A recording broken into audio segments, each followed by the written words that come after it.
सभी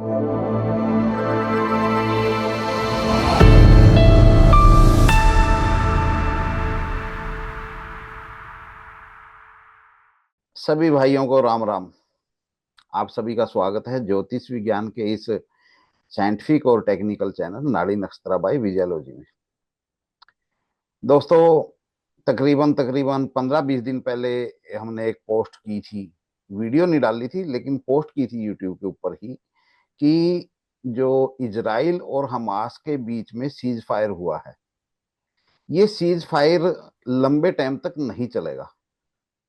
इजराइल इस चीज फायर को बीच में ब्रेक करेगा, और तकरीबन तकरीबन हमने उसमें टाइम दिया था कि 2 महीने के अंदर अंदर कहीं कभी भी ये सीज फायर इनका टूट सकता है। और आज 18 तारीख को आप लोगों ने देखा है कि इजराइल ने हमास के ऊपर दोबारा से आक्रमण कर दिया, और तकरीबन 400 लोग उसमें मारे गए।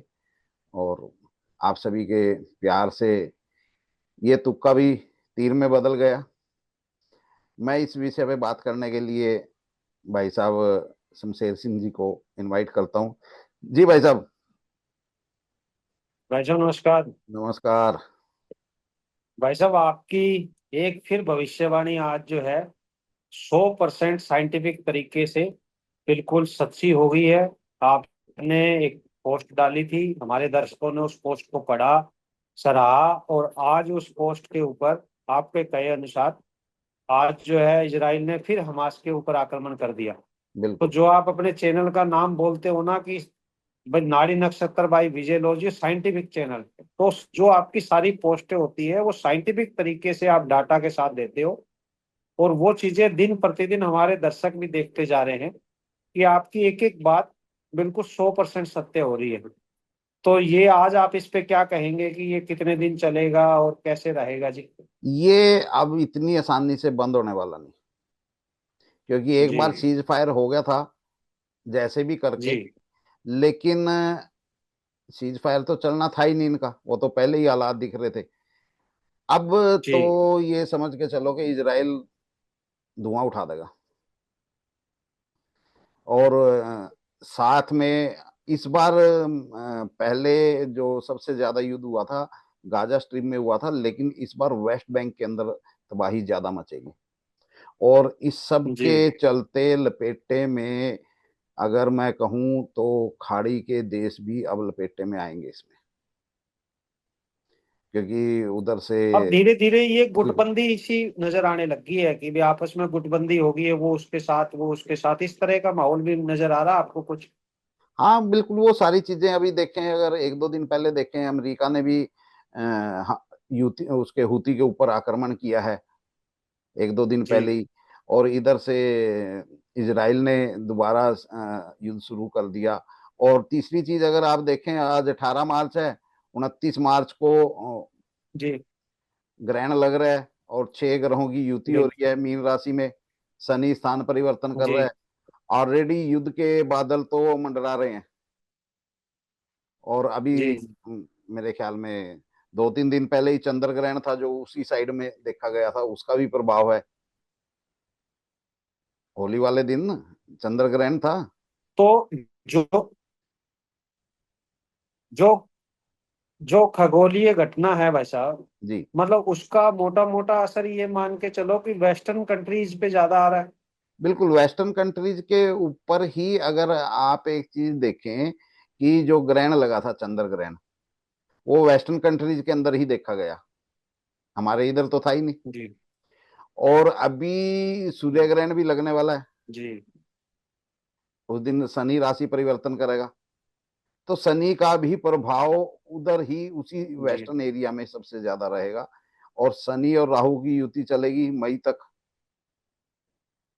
और वैसे भी देखें तो कालपुरुष जी की कुंडली के अंदर 12वें भाव के अंदर युति बनी हुई है। अच्छा, एक चीज और इसमें, जी अ, शनि और राहु जो ये इकट्ठे होंगे काल पुरुष कुंडली में 12वें भाव में, जी यहां से ये अपनी पूर्ण दृष्टि से छठे भाव को देख रहे हैं। और छठा भाव है ऋण का। आप जी इसमें देखेंगे आने वाले टाइम में कैसे बैंक डिफाल्टर होते हैं। बैंक डिफाल्टर होंगे, बड़े बड़े लोग डिफाल्टर होंगे, और आम पब्लिक में भी बहुत से लोग बैंक करप्ट होते नजर आएंगे। यानी कि आप ये समझिए कि अप्रैल और मई के महीने में, और ऑलरेडी कई तो कहने का मतलब ये है कि आज आप इजराइल और हमास से की जो भविष्यवाणी कर रहे हो, उसके साथ साथ ये भी कह रहे हो कि ये आने वाला समय आम पब्लिक के लिए भी बहुत अच्छा नहीं है। बहुत अच्छा नहीं है। और इसमें दूसरी चीज अगर मैं एक और कहूँ, हमने कई महीने पहले एक प्रेडिक्शन की थी वर्ल्ड फाइनेंशियल क्राइसिस, उसका भी ट्रिगर दब जी चुका है इस चंद्र ग्रहण से। और अगर आप जी देख पा रहे हो, आप इस time share market, all world की शेयर मार्केट पूरी तरह क्राइसिस पे है, हाहाकार मची हुई है चारों तरफ। तो ये सब जी इन्हीं चीजों का प्रभाव है। उस टाइम जब हमने कई महीने पहले फाइनेंशियली क्राइसिस के ऊपर वीडियो बनाई थी, बहुत से लोगों ने मजाक उड़ाया, कोई कहता लो अब फाइनेंशियली क्राइसिस कहाँ से आ जाएगा। तो वो टाइम स्टार्ट हो चुका है, और सभी देख ही रहे हैं पिछले जनवरी के बाद से ऑलरेडी इंडियन शेयर मार्केट कितना क्राइस हो रही है। उधर से अब तो अमेरिका भी शुरू हो बिल्कुल। गया, वहां भी धड़ाधड़ डाउनफॉल होता जा रहा है। तो ये सब चीजें, ये जो राशि परिवर्तन है, जो गोचर की जो घटनाएं हैं, ये धीरे धीरे इस दुनिया को है ना एक अलग ही दिशा में लेती जा रही है। तो लास्ट में एक और जाते जाते आपसे एक बात पूछ लेता हूँ। जी। ज्योतिष में तो बड़ा विधान होता है कि भाई आपका रेमेडी का बड़ा प्रभाव रहता है।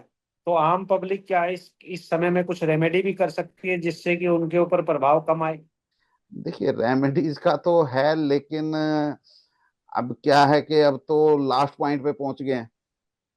अब रेमेडीज कितना काम कर। जी। देखिए अगर वक्त रहते रेमेडीज की जाए, तो समय रहते अगर दवाई ली जाए, तो कुछ प्रभाव हो भी।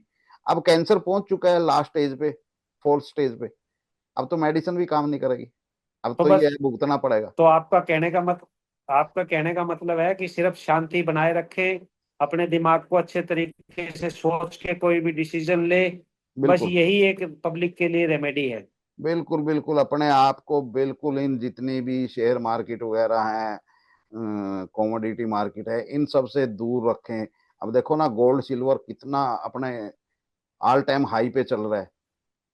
अब ये जब जी यहाँ से क्रैश होएगा, ये भी होना है क्रैश एक दिन, क्योंकि अब कभी भी जी। क्रैश हो सकता है। तो ये आराम से अपनी चैन की जिंदगी जिए फिलहाल।